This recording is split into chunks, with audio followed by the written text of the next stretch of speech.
할렐루야.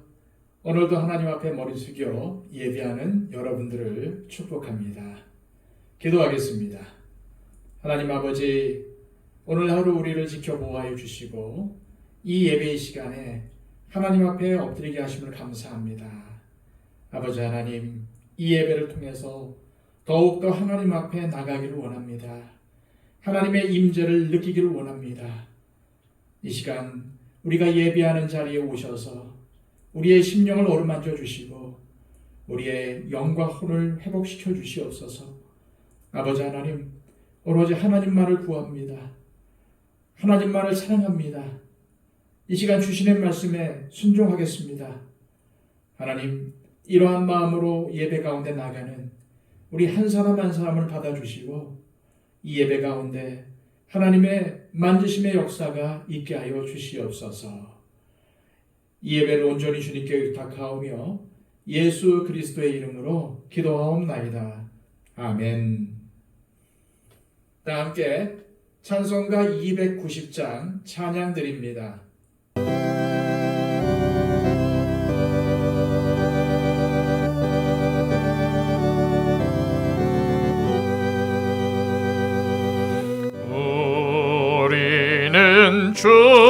주님을 늘 배반하나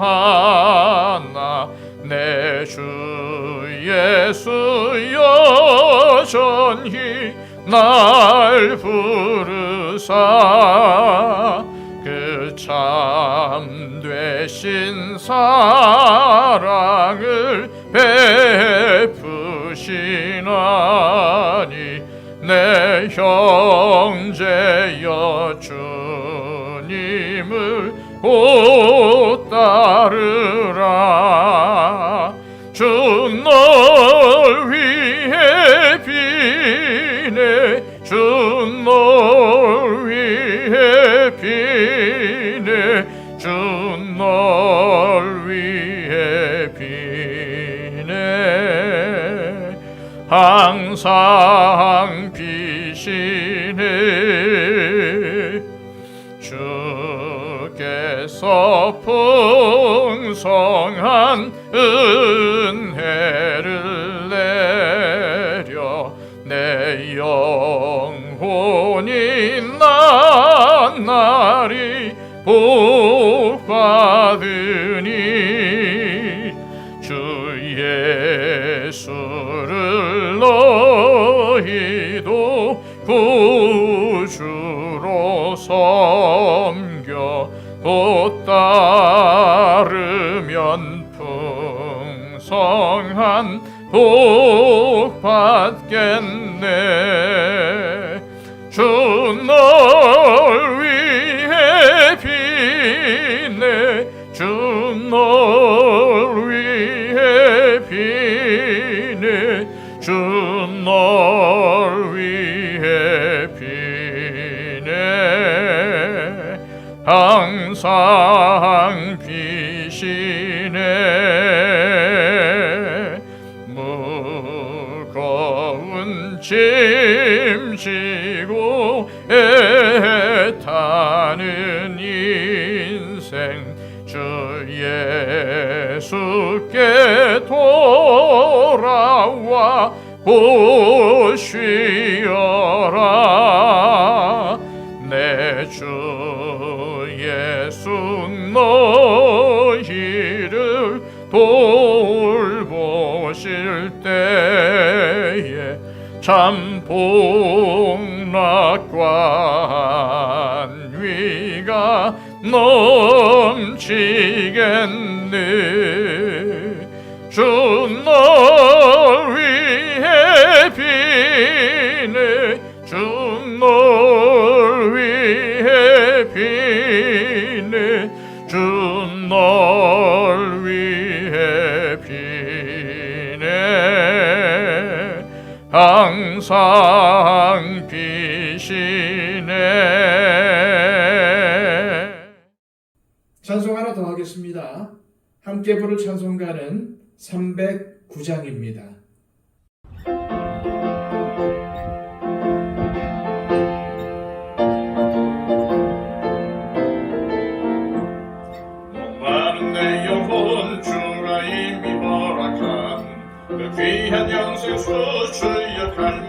간구합니다. 그 약속 따라서 힘써 간구하오니 오 주여 내 기도 들어주소서. 예수의 사랑 예수의 사랑 물결같이 내게 임하니 영광의 물결에 온전히 쌓여서 내 영혼의 기쁨 한량 없도다.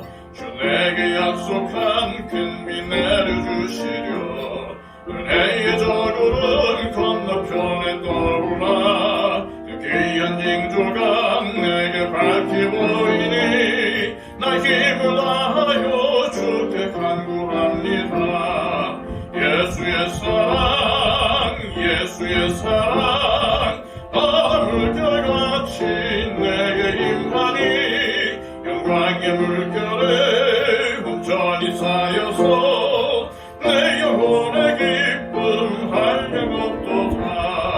은혜의 소낙비 지금 흡족히 내려 원의 큰 강물 흘러차고 넘쳐서 내 주한 모든 죄 모두 씻어버리니 나 지금 은혜를 충만하게 받았니.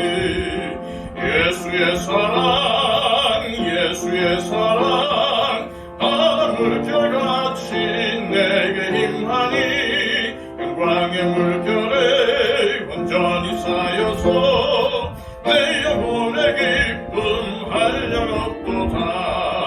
차고 넘치는 주의 은혜의 물결 힘차게 밀려와 내게 만족합니다. 할렐루야로 주를 찬송하오니 내 맘의 기쁨이 항상 충만함이라. 예수의 사랑 예수의 사랑 물결같이 내게 임하니 영광의 물결에 온전히 쌓여서 내 영혼의 기쁨 한량 없도다. 이 시간 우리에게 주시는 하나님의 복된 말씀은 신약성경 요한복음 13장 21절에서 30절까지의 말씀입니다. 신약성경 170쪽입니다. 예수께서 이 말씀을 하시고 심령이 괴로워 증언하여 이르시되 내가 진실로 진실로 너희에게 이르노니 너희 중 하나가 나를 팔리라 하시니 제자들이 서로 보며 누구에게 대하여 말씀하시는지 의심하더라. 예수의 제자 중 하나 곧 그가 사랑하시는 자가 예수의 품에 의지하여 누웠는지라. 시몬 베드로가 머리짓을 하여 말하되 말씀하신 자가 누구인지 말하라 하니 그가 예수의 가슴에 그대를 의지하여 말하되 주여 누구니이까? 예수께서 대답하시되 내가 떡 한 조각을 적셔다 주는 자가 그니라 하시고 곧 한 조각을 적셔서 가룟 시몬의 아들 유다에게 주시니 조각을 받은 후 곧 사탄이 그 속에 들어간지라. 이에 예수께서 유다에게 이르시되 네가 하는 일을 속히하라 하시니 이 말씀을 무슨 뜻으로 하셨는지 그 앉은 자 중에 아는 자가 없고 어떤 이들은 유다가 돈괴를 맡았으므로 명절에 우리가 쓸 물건을 사라 하시는지 혹은 가난한 자들에게 무엇을 주라 하시는 줄로 생각하더라. 유다가 그 조각을 받고 곧 나가니 밤이러라. 아멘. 지난 시간 예수님은 요한복음 13장 18절에 내 떡을 먹는 자가 내게 발꿈치를 들었다라는 다윗의 시편을 인용하시면서 제자들 중에 자신을 배신할 사람이 있다는 것을 암시하셨습니다. 그런데 오늘 본문을 통해서는 배신에 대해 조금 더 자세히 말씀해 주시는데 실제로 그 말씀이 이루어지기 시작합니다. 그런 상황에서 예수님의 마음이 어땠겠습니까? 21절 말씀입니다. 예수께서 이 말씀을 하시고 심령이 괴로워 증언하여 이르시되 내가 진실로 진실로 너희에게 이르노니 너희 중 하나가 나를 팔리라 하시니. 모르고 있다가 당하는 것도 괴로운데 이미 누가 배신을 할 것을 아는 상태에서 자신을 배신할 사람을 보는 것이 예수님의 입장에서는 얼마나 괴롭겠습니까? 요한복음에서 예수님이 괴로우셨다고 표현한 데가 이것을 포함해서 3군데 나옵니다. 나사로가 죽은 후 그의 누이 마리아가 우는 모습을 보셨을 때 괴로워하셨고 자신의 십자가의 때를 내다보시면서 괴로워하셨습니다. 그리고 오늘 본문에서 가룟 유다의 배반을 말씀하실 때 괴로워하셨습니다. 그런데 믿었던 제자인 가룟 유다가 배신을 해서 그 배신감 때문에 괴로운 것이 아니라 이러한 상황으로 갈 수밖에 없다는 것이 괴로우셨던 것입니다. 주님은 너희 중 하나가 나를 팔리라 라고 말씀하셨는데 아직은 배반자가 누구인지 아무도 모릅니다. 12명 중 누구라도 배신자가 될 수 있다는 말입니다. 제자들에게 예수님의 이 말씀은 정말 충격으로 다가왔을 것이 분명합니다. 예수님께서 도대체 누구를 가리켜 말씀하시는 것인지 제자들은 서로를 의심합니다. 같은 내용을 기록한 마태복음을 보면은 그들이 몹시 근심하여 각각 여짜오되 주여 나는 아니지요 라고 물었다고 나옵니다. 주여 나는 아니지요 라는 이 말이 무슨 의미입니까? 제자들은 서로를 의심했을 뿐만 아니라 자기 자신도 의심했다는 의미입니다. 혹시 내가 예수님을 배반하는 것은 아닌가?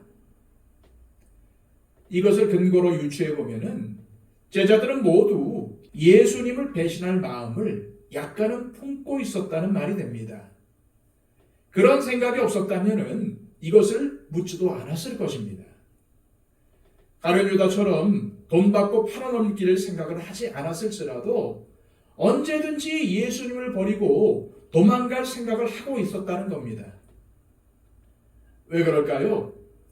지금 돌아가는 상황을 보니 자기가 생각했던 것과는 너무나도 다르기 때문입니다. 이때 이미 제자들의 마음에 미세한 흔들림이 있었습니다. 자꾸만 예수님은 자신이 죽을 것이라고 말씀하시는데 그 말씀을 들을수록 내가 한 자리 차지하려고 따라왔는데 나의 꿈이 깨지는 것은 아닌가? 라고 계속 의심했던 것입니다. 바로 그때 예수님이 너희 중 하나가 나를 팔리라 라고 하셨고 제자들은 그 말씀을 누구든지 예수님을 배반할 수 있다는 말로 듣고 다들 마음이 뜨끔했던 것입니다. 그런데 이러한 배신과 의심의 분위기 속에서 눈에 띄는 제자가 하나 있습니다. 23절입니다. 예수의 제자 중 하나 곧 그가 사랑하시는 자가 예수의 품에 의지하여 누웠는지라. 예수님 당시 유대인들은 식사할 때 왼쪽으로 비스듬히 누워서 먹었습니다. 따라서 다빈치가 그린 최후의 만찬 그림은 당시의 풍습과는 맞지 않는 것이죠. 이러한 광경을 상상해 본다면 이 제자는 예수님의 앞쪽에서 예수님의 품에 닿아서 기대고 있었다는 말이 됩니다. 예수님의 품에 기대고 있을 정도라면은 예수님과 얼마나 친한 사람입니까? 또한 예수님께서 사랑하시는 제자이니까 굉장히 친밀한 관계임을 알 수 있습니다. 대부분의 학자들은 이 제자가 바로 요한복음을 기록한 사도 요한이었다고 추측을 합니다. 이때 가룟 유다를 제외한 다른 제자들은 모두 도대체 누가 배신한다는 것인지 매우 궁금했습니다. 이때 성격 급한 베드로가 어떻게 합니까? 24절입니다. 시몬 베드로가 머리짓을 하여 말하되 말씀하신 자가 누구인지 말하라 하니 예수님을 중심으로 식탁에서 동그랗게 비스듬히 누워서 먹는데 이 순간 베드로의 눈이 요한의 눈과 마주쳤습니다. 그래서 요한에게 말로 한 것이 아니라 머리짓을 합니다. 머리짓으로 예수님께 여쭈어 보라고 한 것입니다. 그래서 사도 요한은 자신과 예수님만 알아들을 만한 작은 목소리로 묻습니다. 그러자 예수님도 요한만 알아들을 작은 목소리로 대답을 해주십니다. 26절입니다. 예수께서 대답하시되 내가 떡 한 조각을 적셔다 주는 자가 그니라 하시고 곧 한 조각을 적셔서 가룟 시몬의 아들 유다에게 주시니. 우리는 이것을 보며 어떻게 대놓고 가룟 유다에게 주심으로 배반할 사람이 가룟 유다라고 드러내실 수 있나? 예수님이 너무 하셨다고 할 수 있는데 사실 예수님은 모든 제자들에게 떡을 적셔서 주셨습니다. 그러다 가룟 유다에게도 주신 것입니다. 그런 이유로 제자들이 배신자를 알 수 없었던 것이지 제자들이 바보라서 보는데도 몰랐던 것이 아닙니다. 예수님이 떡 한 조각을 주실 때 가룟 유다가 저 건너편에 있었다면 줄 수가 없습니다. 거기까지 걸어가서 떡을 주셔야 하는데 본문을 보면은 그렇게 보이지 않습니다. 바로 주셨습니다. 그렇다면 가룟 유다가 예수님의 바로 옆에 있었다는 말이 됩니다. 그래서 학자들 중에서는 이 장면을 보면서 사도 요한이 예수님의 바로 앞에 있었고 가룟 유다는 예수님의 바로 뒤에 비스듬히 누워 있었다고 말을 합니다. 그래서 예수님이 떡을 적셔서 바로 주셨습니다. 바로 뒤에 있다가 금방 받은 것입니다. 여러분들 같으면은 나를 배신할 사람을 바로 뒤에 있게 할 수 있으시겠습니까? 저 같으면 못합니다. 이미 저 사람이 나를 배반한다고 다 알고 있는데 어떻게 옆에 둡니까? 그런데 예수님은 자신의 바로 뒤에 있게 하셨습니다. 이것은 예수님이 가룟 유다에게 마지막까지 사랑을 베풀고 계신다는 증거이며 계속해서 기회를 주시는 것임을 알 수 있습니다.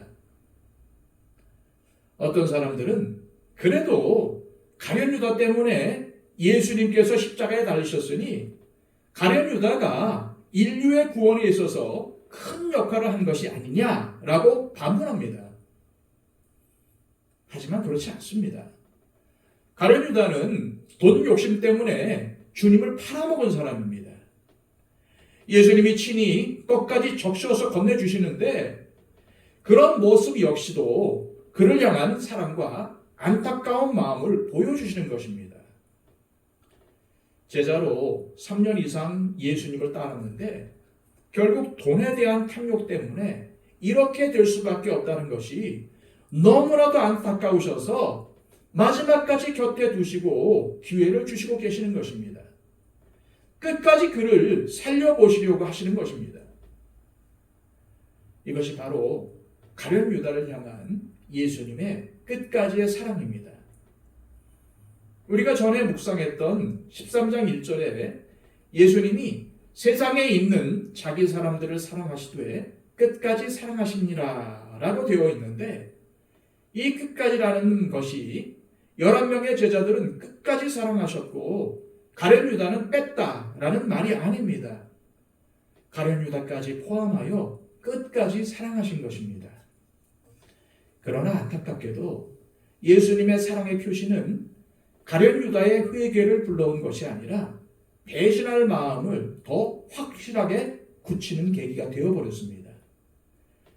예수님은 가룟 유다를 끝까지 사랑하시며 기회를 계속해서 주셨지만 그는 끝까지 그 사랑을 거부했습니다. 27절입니다.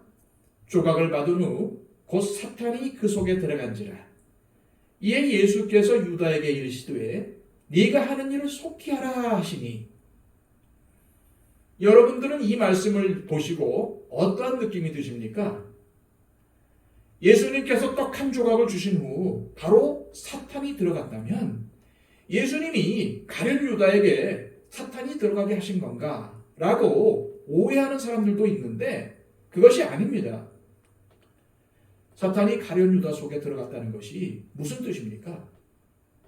가룟 유다는 예수님에게 자기 정체가 드러났지만 회개하지 않고 오히려 사탄의 지배를 받게 되었다는 말입니다.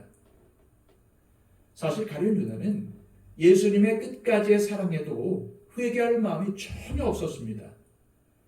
그래서 그는 배째라는 식으로 나아갔을 뿐만 아니라 사랑으로 지적해 주시는 예수님을 아예 제거하는 방향으로 나가기로 한 것입니다. 예수님은 진작부터 가룟 유다를 배신자로 선포하거나 야단치실 수도 있었습니다. 하지만 예수님은 가룟 유다를 포함한 모든 제자들의 발을 씻기는 사랑의 섬김을 통해서 그가 마음을 돌이키기를 원하셨습니다. 그리고 가룟 유다를 사랑하시되 끝까지 사랑하셨습니다. 끝까지 기회를 주셨습니다. 즉 가룟 유다가 마음을 돌이킬 충분한 기회를 주셨다는 말입니다. 그에게는 아직도 돌이킬 기회가 남아 있었습니다. 그렇다면 가룟 유다는 주님께서 기회를 주실 때 제가 잘못했습니다 라고 회개해야 맞습니다. 자신이 배신자임을 예수님께서 다 알고 계시는데 회개하고 돌아오면 되지 않습니까? 그런데도 가룟 유다는 여전히 회개하지 않고 시치미를 뚝 뗀 채 앉아 있습니다. 얼마나 연기력이 뛰어난지 모릅니다.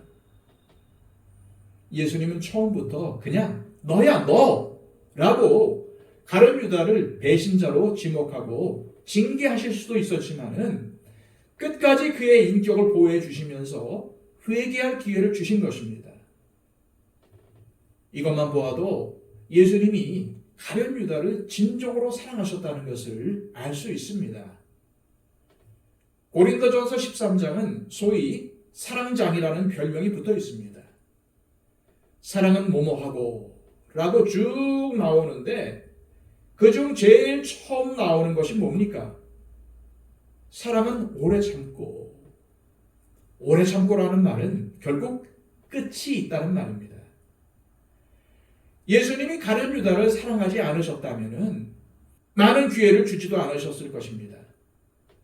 그런데 그 많은 기회를 주셨음에도 불구하고 가룟 유다는 결국 끝까지 돌이키지 않았습니다. 자신의 선택이었습니다. 어쩔 수 없이 배신자가 된 것이 아니라 자신의 선택으로 배신자가 된 것입니다. 그렇다면 가룟 유다는 왜 이렇게 많은 기회가 주어졌음에도 불구하고 끝까지 회개하지 않으므로 결국 멸망의 길로 가게 된 것일까요? 바로 그것이 인간의 죄악된 본성이라는 것을 우리는 깨달아야 합니다. 다시 말해 이것은 가룟 유다만의 이야기가 아니라는 말입니다. 이것은 바로 저와 여러분의 이야기인 것입니다. 우리 인간은 사실 진리보다 자기 자존심을 더 소중하게 여깁니다. 자기 감정이 더 중요합니다. 아무리 옳은 말이고 아무리 진리라도 내가 기분이 나쁘면 그것은 아무 소용이 없습니다. 인간은 결국 이기적입니다. 기분이 나쁘면 천국도 안 간다는 말도 있지 않습니까? 내가 아무리 죄인이고 잘못했더라도 잘못했다고 지적을 받으면 화를 냅니다. 그리고 나의 잘못이 자꾸만 지적을 당할 경우 회개하는 것이 아니라 오히려 거기서 한 걸음 더 나아가 내 잘못을 지적한 상대를 괴롭히고 파괴하고 없애려는 악한 본성이 우리에게 잠재되어 있습니다. 예수님은 말씀을 통해서 재물의 위험성을 굉장히 많이 강조하셨습니다. 몇 가지 예를 들어보면 이렇습니다. 너희는 자기를 위하여 보물을 땅에다가 쌓아두지 말아라. 땅에서는 종이 먹고 녹이 쓸어서 망가지며 도둑들이 뚫고 들어와서 훔쳐간다. 그러므로 너희를 위하여 보물을 하늘에 쌓아두어라. 아무도 두 주인을 섬기지 못한다.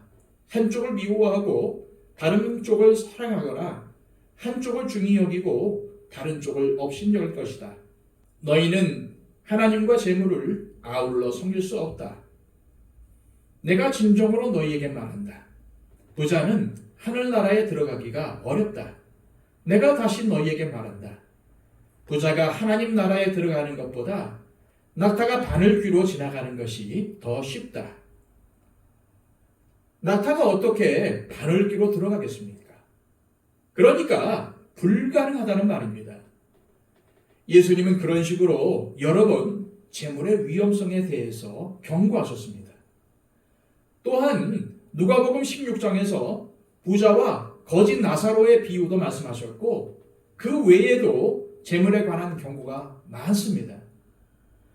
그렇다면 예수님께서 이렇게 수없이 재물에 관한 가르침을 주실 때 항상 그것을 들은 사람들이 누구입니까? 바로 제자들입니다. 그 중에서도 가룟 유다는 귀에 못이 박히도록 들었을 것입니다. 왜냐하면 그가 재정을 맡은 담당자였기 때문입니다. 예수님은 모든 제자들이 다 재물에 대한 경고의 말씀을 듣기를 원하셨고 그 중에서도 가룟 유다가 정말 이 말씀을 듣고 깨닫기를 원하셨습니다. 예수님은 이미 그가 재물에 마음이 사로잡힌 것을 다 아시고 안타깝게 여기시면서 그런 말씀을 전하셨습니다. 그가 마음을 돌이키기를 원하셨습니다. 그런 말씀을 들을 때마다 가룟 유다의 마음에 분명히 약간의 찔림은 있었을 것입니다. 뜨끔하면서 그렇지 내가 이러면 안 되는데 하는 마음이 조금은 들었을 것입니다. 하지만 그는 예수님의 말씀에 순종하여 변화할 마음이 전혀 없었습니다. 왜냐하면 그가 뒤로 빼돌리던 돈의 유혹이 그 정도로 달콤하고 강렬했기 때문입니다. 요한복음 12장에도 나왔지만 가룟 유다는 도둑이었습니다. 세리였던 마태를 제치고 예수님 일행의 재정 담당자가 되었을 정도로 그는 돈에 밝고 숫자에 밝은 아주 똑똑한 사람이었습니다. 예수님의 일행을 위해 헌금을 하는 사람들이 많았고 여인들도 따라다니면서 많은 헌금을 하고 봉사도 했습니다. 재정 담당자였던 가룟 유다가 많은 돈을 보면서 얼마나 유혹에 빠졌겠습니까? 그런데 나중에 보니 이 가룟 유다가 슬쩍 돈을 빼돌려서 땅을 사두었다는 겁니다. 사도행전 1장 18절에 보면은 그가 자살하여 죽은 곳이 자신이 불의 삭스로 사놓은 곳이었다고 되어 있습니다. 요즘 말로 하면은 이 가룟 유다가 공금을 횡령해서 부동산 투기를 했다는 겁니다. 그것이 사도행전에 밝혀졌습니다. 따라서 예수님이 계속 재물에 관한 말씀을 하실 때마다 가룟 유다가 어떠한 생각을 했겠습니까? 약간의 찔림은 있었겠지만은 이러한 생각을 했을 것입니다. 예수님, 천국도 좋고 구원도 좋지만 이 세상에서 잘 먹고 잘 사는 게 더 중요한 겁니다. 그런 식으로 가룟 유다의 마음은 예수님의 가르침을 피했고 계속되는 예수님의 말씀을 들으면서 아휴, 저 소리 또 하네. 듣기 싫어 죽겠네. 하는 지경까지 갔을 것입니다. 그러다 결국 돈을 받고 예수님을 팔아넘기는 데까지 오게 된 겁니다. 미국 서부의 어느 산골 마을 교회에 어떤 목사님이 담임 목사로 부임했습니다. 그 마을 사람들은 큰 나무들을 베어서 통나무를 강에 띄어 목재 공장이 있는 아랫마을로 떠내려 보내고 그 떠내려 보낸 나무의 수만큼 돈을 받았습니다. 그런데 그 마을의 위쪽에 똑같은 일을 하는 마을이 하나 더 있었습니다. 윗마을에서는 아랫마을과 나무가 섞이지 않도록 자신들이 자른 나무 끝에 표시를 해서 강에 떠내려 보냈습니다. 그리고 아랫마을도 자기 마을대로 표시를 새겨서 떠내려 보내면 목재 공장은 그것을 보고 계산해서 각 마을에 돈을 주었던 것입니다. 그런데 하루는 목사님이 마을을 둘러보다가 이상한 장면을 목격하게 됩니다. 자기 마을 사람들이 윗마을에서 떠내려 보낸 통나무들을 몰래 건져내는 겁니다. 목사님은 저 사람들이 뭘 하나 숨어서 살펴보았습니다. 그랬더니 윗마을에서 내려오는 나무들을 건져서 거기에 새겨져 있는 윗마을 표시를 몰래 톱으로 잘라내고 자기 마을 표시를 새겨서 내려보내고 있었던 것입니다. 쉽게 말해서 윗마을의 나무들을 도둑질한 것입니다.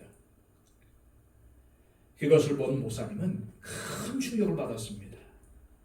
그렇게 하는 사람들의 대다수가 자기 교회의 교인이었기 때문입니다. 그래서 그 주일에 설교를 했는데 제목을 이렇게 붙였습니다. 내 이웃의 물건을 도둑질하지 말라. 그랬더니 놀랍게도 교인들이 엄청난 은혜를 받고 돌아갔습니다.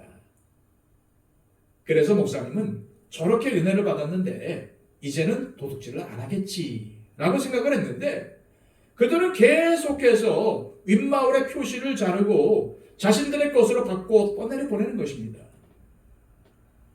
그래서 목사님은 그 다음 주일에는 다른 제목으로 설교를 했습니다.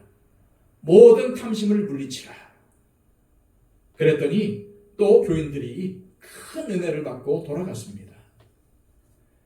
하지만 여전히 그들은 윗마을의 나무를 건져서 자기들의 것으로 바꿔 내려보냈습니다. 그래서 목사님은 결국 안 되겠다. 은근히 하니까 못 알아듣는구나. 이제는 완전히 드러내야 되겠다 하고 이러한 제목으로 설교를 했습니다. 네 이웃의 통나무 끝에 있는 표시를 잘라내지 말라. 그 설교를 하자마자 정말 놀라운 변화가 일어났습니다. 목사님이 그 교회에서 쫓겨났습니다. 그리고 마을을 떠나게 된 것입니다. 아무리 간접적으로 가르치고 타일러도 듣지 않는 가룟 유다에게 이제 예수님은 시간이 얼마 남지 않았기 때문에 급박한 마음으로 일종의 충격요법을 쓰신 것이 바로 마리아가 향유를 붓던 자리에서의 사건이고 더 나아가 이 최후의 만찬 석상에서 직접 가룟 유다의 정체를 드러내신 사건입니다. 그런데도 다른 제자들은 전혀 눈치를 못 챕니다. 그러니까 예수님이 완전히 드러내고 하신 것이 아니라는 말입니다. 28절, 29절입니다.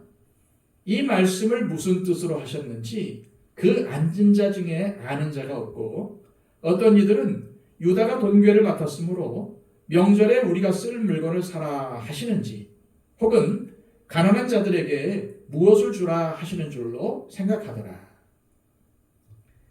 예수님께서 제자들과 최후의 만찬을 하신 날이 목요일 저녁이었는데 금요일 저녁부터는 유대인들의 가장 큰 명절인 유월절이었기 때문에 금요일 저녁부터는 모든 상점들이 문을 닫았습니다. 그래서 제자들은 예수님이 제정을 맡은 가룟 유다더러 상점이 문을 닫기 전에 가서 필요한 물건을 사라고 하신 말씀으로 알아들었을 수 있습니다. 또는 유월절 저녁에는 가난한 자들에게 음식을 제공하는 것이 유대인들의 관습이었기 때문에 가난한 자들에게 무엇을 주라고 명령하시는 말씀으로 생각했을 수 있습니다. 그런데 그때 가룟 유다는 예수님의 말씀을 듣고 실행에 옮깁니다. 30절입니다. 유다가 그 조각을 받고 곧 나가니 밤이러라. 여기서 사도 요한이 배경을 밤이라고 굳이 언급한 이유가 있습니다. 니고데모가 예수님을 찾아온 때도 밤이었습니다. 그것을 통해서 니고데모의 영적 상태가 밤이었다는 것을 드러낸 것입니다. 요한복음은 예수님을 어두움의 세상에 오신 빛이라고 소개했습니다. 그런데 예수님은 빛이 세상에 왔을 때 사람들이 자기 행위가 악함으로 빛보다 어둠을 더 사랑했다고 말씀하셨습니다. 이것은 가룟 유다에게 너무나도 어울리는 말씀입니다. 그는 빛이신 예수님보다 어둠을 더 사랑했습니다. 진리이신 예수님보다 돈을 더 사랑했습니다. 그래서 결국 인류 역사상 가장 불행한 사람이 되고 말았습니다. 우리도 가룟 유다의 모습을 살펴보면서 두려움을 느낄 수밖에 없습니다. 그에게서 발견되는 모든 죄악의 가능성이 바로 우리에게도 있기 때문입니다. 돈을 좋아하는 것, 또 진리가 아무리 마음을 두드려도 내 마음에 들지 않으면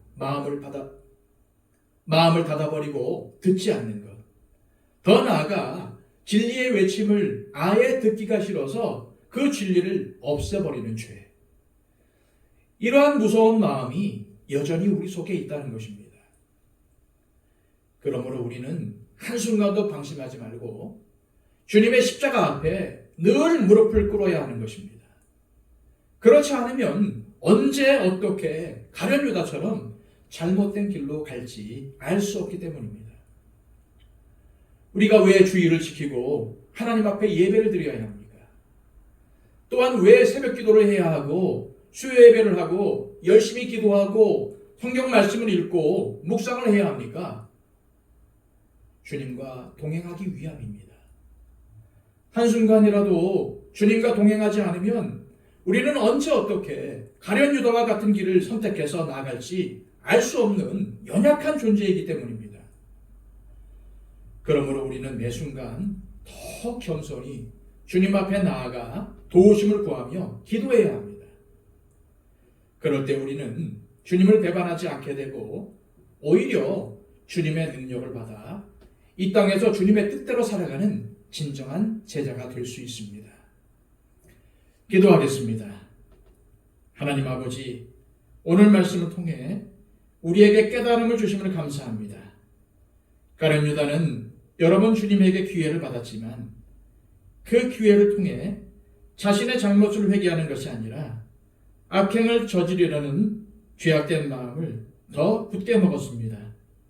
주님, 우리 역시 언제든지 가룟 유다처럼 주님을 배반할 수 있음을 깨닫고 더욱 겸손히 주님의 말씀을 듣게 하시고 말씀을 통해 주시는 성령님의 책망에 순종하여 죄악된 마음을 회개하고 주님과 언제나 동행하는 삶을 살게 하여 주옵소서. 예수 그리스도의 이름으로 기도하옵나이다. 아멘.